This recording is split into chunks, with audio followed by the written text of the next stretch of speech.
দূরত্বের উপর একদিনে একাধিক অনুষ্ঠানের ফিতা কাটতেও দেখা যায় এই নায়িকাকে। আমি আজকের ভিডিওতে নাম দিয়েছি ফিতা কাটা পু আপু।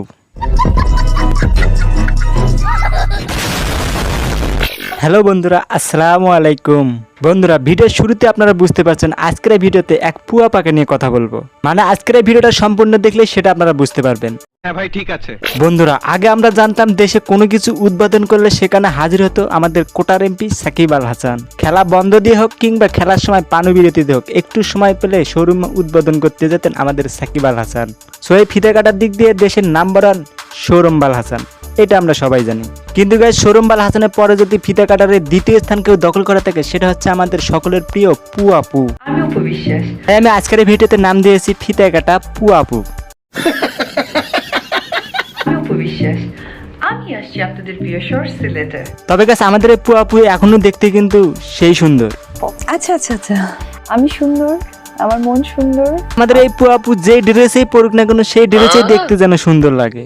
আর কেন লাগে আমি জানি না।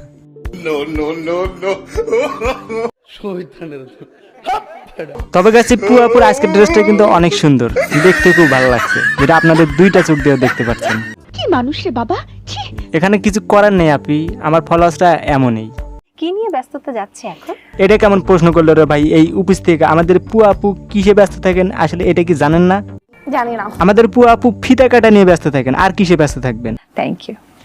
এই কিউটা কি আমারে দিলেন না দর্শককে দিলেন? আমার ফ্যান ফলোয়ার। তবে গাইস, সাকিব খান আর এই পু আপুর জুটি ভাঙার পর এই পু আপুর নতুন সিনেমা নাই বললেই চলে। তাই কিছু মানি কামার জন্য এই পু আপু উত্তরবঙ্গ থেকে বান্দরবন দেশের বিভিন্ন স্থানে ফিতা কেটে বেড়ায়। কি ভাই, আপনারা কি ভাবছেন আপুকে এই ফিতা কাটে কি মাংনা? এই ফিতা কাটার জন্য আপুকে লক্ষ লক্ষ টাকা দেওয়া হয়। জানা যায় অপু বিশ্বাস একটি শোরুম উদ্বোধনের জন্য 1 থেকে 4 লক্ষ টাকা পর্যন্ত চার্জ করেন।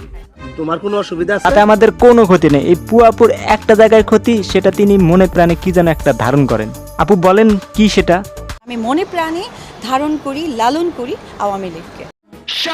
আহা, রাগ করছেন কেন? রাগ হইব না, আদর করব। যেখানে ধারণ করার কথা সাকিব খানকে, সেখানে ধারণ করে রেখেছে হাসু আপার আওয়ামী লীগ দলকে। গুড, ভেরি গুড পু আপু। Good, very good. তবে এই গুডটা পাওয়ার আশা এবার 2024-এর বন্যায় পু আপু তার ভেরিফাইড ফেসবুক পেজে একটা স্ট্যাটাস লিখেছেন, অনেকেই আপনারা দেখেছেন। সেই ফেসবুক স্ট্যাটাসে আমাদের পু আপু বন্যাট্য মানুষদের নিয়ে অনেক কিছু লিখেছেন। সেই স্ট্যাটাস দেখে একেবারে মন জুড়ে যাওয়ার মতো ছিল।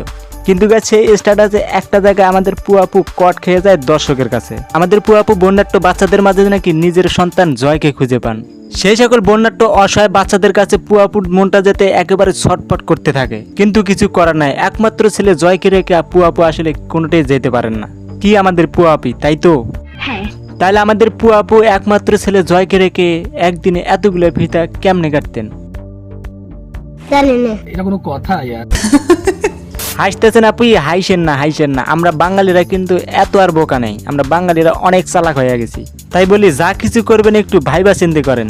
আর খালি এখানে শেষ না, আমাদের পু আপু এই ফিতা কাটার পাশাপাশি আমাদের হাউন আঙ্কেলে ভাতের হোটেলে প্রতি বছরে একবার হলেও ভাত খেতে যেতেন।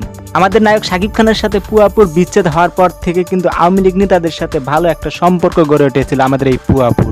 এখন এই সম্পর্ক নিয়ে আবার কেউ ভুল বোঝেন না, আমাদের পু আপু আসলে খেতে ভালোবাসতেন, কোনো কিছু দিতে নয়। আর এই বিষয়ে যদি আপনাদের কোনো কিছু বলার থাকে, তাহলে আমার ভিডিওর কমেন্ট বক্স একেবারে খোলা আছে, যার যা মনে চায় তাই আপনারা লিখে দিতে পারেন। সো গাইস, আজকের মতো ভিডিও এই পর্যন্ত। ভিডিওতে একটা লাইক দিবেন, চ্যানেলে নতুন হয়ে থাকলে অবশ্যই সাবস্ক্রাইব করে নেবেন, এবং আমার একটা ফেসবুক পেজ আছে, এই পেজ জীবন আমার ইউটিউব চ্যানেলের নামে, সেই ফেসবুক পেজটা অবশ্যই ফলো করে দেবেন। সবাই সুস্থ কামনা করে আজকের মতো খোদা হাফেজ।